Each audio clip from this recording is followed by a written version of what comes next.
नमस्कार दोस्तों, कैसे हैं आप। उम्मीद है आप बिल्कुल ठीक होंगे, बढ़िया होंगे। और दोस्तों आज की इस वीडियो में हम बात करने वाले स्टेट्स यानी कि इंडियन स्टेट्स की, पर कौन से राज्यों की। तो दोस्तों बात उन राज्यों की करने वाले हैं जिन्हें अक्सर ज्यादा महत्व दिया नहीं जाता, या कहे कि उन राज्यों के बारे में या उनके ऊपर भारतीय सरकार थोड़ा पीछे रहती है।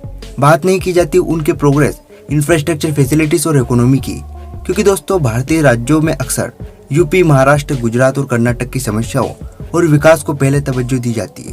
भारत में जब कई इंफ्रास्ट्रक्चर बेस को मजबूत करने की बात होती है, या कोई बड़ा व्यवसाय शुरू करने की बात होती है, या कोई अंतर्राष्ट्रीय निवेश लाना हो, वह सभी काम इन जैसे कोस्ट लाइन वाले राज्यों को मिलते हैं। तो इसमें गलत क्या है भाई, वह भी तो भारत का हिस्सा ही है। विकास क्यों नहीं होगा, आधारिक संरचना क्यों मजबूत नहीं होगी, वहाँ भी होना चाहिए, वह भी भारत का हिस्सा है। जी हाँ दोस्तों, आप सही है। पर दोस्तों आपको नहीं लगता कि बाकी लैंडलॉक स्टेट जैसे कि राजस्थान, बिहार, झारखंड, छत्तीसगढ़ और मध्य प्रदेश जैसे बड़े राज्यों को भी poverty rate, literacy rate, HDI और इकोनॉमी को सुधारने और अच्छा करने के लिए और अधिक काम करना चाहिए। मध्य प्रदेश, राजस्थान, तेलंगाना और बिहार की बात करें तो तेलंगाना को हटाकर बाकी तीन राज्य बिहार, राजस्थान और मध्य प्रदेश पॉपुलेशन और एरिया जैसे कई पैरामीटर्स पर जापान, फ्रांस और जर्मनी जैसे विकासशील देशों को पछाड़ सकते हैं। लेकिन human development index, high poverty rate, high unemployment rate और लो लिटरेसी रेट जैसे खास विषयों पर ये तीनों राज्य इन देशों के सामने हवा हो जाते हैं, जिसका कारण है bed governance, bed management, bed education facilities and bed politics यानी कि राजनीति है। क्योंकि दोस्तों अक्सर आपने देखा होगा कि गुजरात, महाराष्ट्र, कर्नाटक और तमिलनाडु जैसे विकासशील राज्यों की जो राजनीति है वो बाकी राज्यों से अच्छी और स्टेबल मानी जाती है। हम ये नहीं कह रहे कि वहाँ पर राजनीति नहीं होती, तू में नहीं होती बाकी सारी राजनीतिक दलों के बीच, पर वहाँ पर प्रॉपर इंफ्रास्ट्रक्चर, फैसिलिटीज और डेवलपमेंट के बाकी काम भी साथ चलते हैं compare to UP politics, Rajasthan politics और बिहार पॉलिटिक्स। खैर ये सब बात हम आगे करेंगे। अभी इसी फेयर अनफेयर डेवलपमेंट को साइड में रखते हुए आज की वीडियो में बिहार, राजस्थान, तेलंगाना और मध्य प्रदेश की future performance, future literacy rate, poverty rate और इकोनॉमी जैसे पैरामीटर्स पर बात करेंगे और देखेंगे कि आज ये पिछड़े राज्य कल यानी कि 2035 तक किन राज्यों से आगे निकल पाएंगे या किसको कम्पीट कर सकेंगे। तो चलिए दोस्तों शुरू करते हैं आज का ये वीडियो।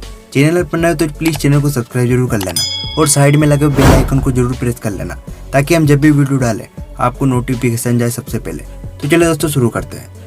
भारत के टॉप 10 हाईएस्ट जीडीपी वाले राज्यों की लिस्ट इस वक्त अगर हम गूगल पर सर्च करते हैं तो बिहार को छोड़कर बाकी तीन राज्य यानी कि तेलंगाना, मध्य प्रदेश और राजस्थान इस लिस्ट में तो शामिल जरूर है।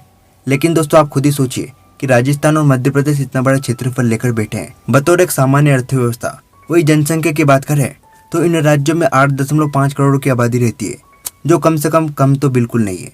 लेकिन वही तेलंगाना जो जीडीपी वाइज मध्य प्रदेश से आगे और राजस्थान से एक कदम पीछे है, उसकी आबादी महज 3.8 करोड़ की है। इसके अलावा तेलंगाना का पर कैपिटा इनकम, एचडीआई और डेवलपमेंट स्पीड भी बाकी इन तीनों राज्यों से काफी ज्यादा है, जिससे यह बात तो साबित हो जाती है कि किसी राज्य की जनसंख्या कम हो, एरिया कम हो, तो वहाँ का विकास, मैनेजमेंट और इकोनॉमी आसानी से रफ्तार पकड़ सकती है। वही दूसरी ओर राजस्थान और मध्य प्रदेश जैसे बड़े एरिया वाले राज्य अपनी इसी जरूरत से अधिक क्षेत्रफल के कारण प्रॉपर मैनेजमेंट और प्रॉपर डेवलपमेंट नहीं कर पाते। इसके अलावा जनसंख्या भी इन राज्यों की काफी ज्यादा है, जो कि यहाँ के रिसोर्सेज और विकास की रफ्तार को सुस्त कर देते हैं। वही बिहार की जो मेन प्रॉब्लम है वह है वहाँ की जनसंख्या, जो कि 12 करोड़ से भी अधिक है।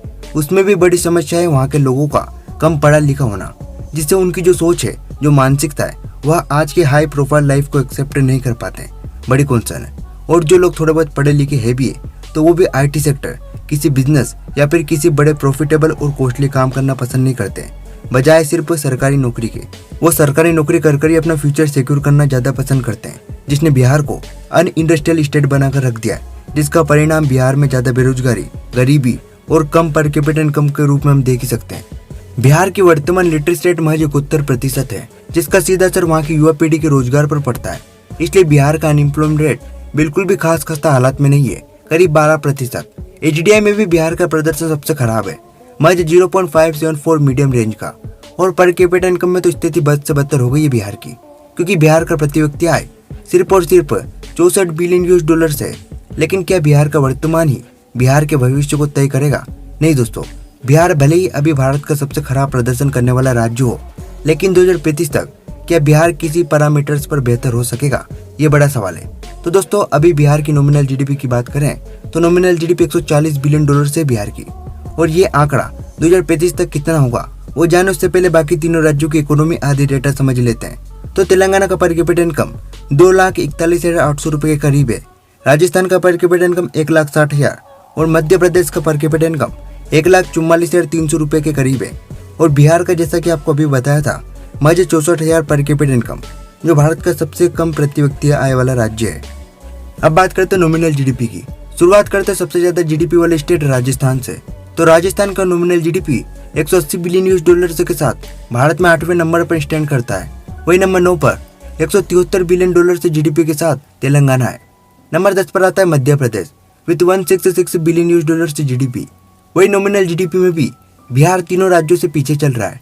इसका नॉमिनल जीडीपी 140 बिलियन डॉलर के साथ स्टेट वाइज 13वें स्थान और टेरिटरीज को मिलाकर नंबर 14 पर स्टैंड करता है। लेकिन क्या फ्यूचर में भी बिहार 14 नंबर के पायदान पर खड़ा रहेगा या इसके नंबर में कोई अंतर होगा? यानी कि जो बिहार, एमपी, राजस्थान और तेलंगाना अपने जीडीपी रैंक पर ही बरकरार रहेंगे या इसमें कोई अंतर होगा 2035 तक? तो भैया ये डिपेंड करेगा इन राज्यों की जीडीपी की ग्रोथ रेट पर।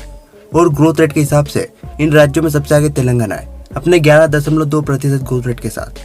फिर बिहार 10.5%, मध्य प्रदेश 10% और राजस्थान लगभग 8 से 9% ग्रोथ रेट के साथ। यानी 2022 से लेकर के 2035 तक भी यह ग्रोथ रेट इसी सूची में रहने वाला है। हालांकि इनके ग्रोथ रेट का आंकड़ा कम ज्यादा जरूर हो सकता है। तो 2035 तक जो लिस्ट आप अभी देख रहे हैं बिहार की नंबर 14 की, उसी बिहार की 2035 तक जीडीपी 350 बिलियन डॉलर से भी ज्यादा की हो जाएगी, जो नंबर 14 से नंबर 11 या फिर नंबर 10 पर भी आ सकती है। और मध्य प्रदेश और तेलंगाना की जो जीडीपी है वो सरपास करेगी राजस्थान की 375 बिलियन डॉलर से की जीडीपी को। यानी कि मध्य प्रदेश जो अभी के समय जीडीपी के लिहाज से नंबर 10 पर आता है, उसकी जीडीपी 400 बिलियन डॉलर को भी क्रॉस कर लेगी। और जब मध्य प्रदेश की जीडीपी राजस्थान की जीडीपी को क्रॉस कर लेगी तो जाहिर सी बात है कि तेलंगाना भी पीछे रहने वाला नहीं है, क्योंकि उसकी ग्रोथ रेट इन सभी राज्यों से ज्यादा रहने वाली है, जो इसे नंबर 9 के पायदान से नंबर 7 पर भी ला सकती है। लेकिन जब भी बिहार की बड़ी अपॉर्चुनिटी उसकी अधिक जनसंख्या रह सकती है, क्योंकि बिहार जनसंख्या के मामले में महाराष्ट्र को भी बहुत ही पीछे छोड़कर भारत का दूसरा सबसे आबादी वाला राज्य बन जाएगा, जो उसे 2035 तक भी पर कैपिटा इनकम के मामले में आखिर में लाकर खड़ा कर सकता है। खैर, उम्मीद है कि भारतीय सरकार बिहार के लिए भी बड़े और महत्वपूर्ण फ्यूचर प्रोजेक्ट तैयार करेगी और बिहार को भी एक पूर्ण विकसित राज्य बनाएगी। आपको क्या लगता है कि क्या 2035 तक बिहार, एमपी, यूपी और राजस्थान जैसे बड़े राज्य सिर्फ पार्टीशन से ही ठीक तरीके से मैनेज किए जा सकते हैं, या फिर जैसा हाल अभी चल रहा है ठीक वैसा ही फ्यूचर में भी चलने वाला है? अपनी राय कमेंट में जरूर रखना। तो चलिए दोस्तों, मिलते हैं किसी अगले वीडियो में। तब तक के लिए जय हिंद, जय भारत, बाय बाय।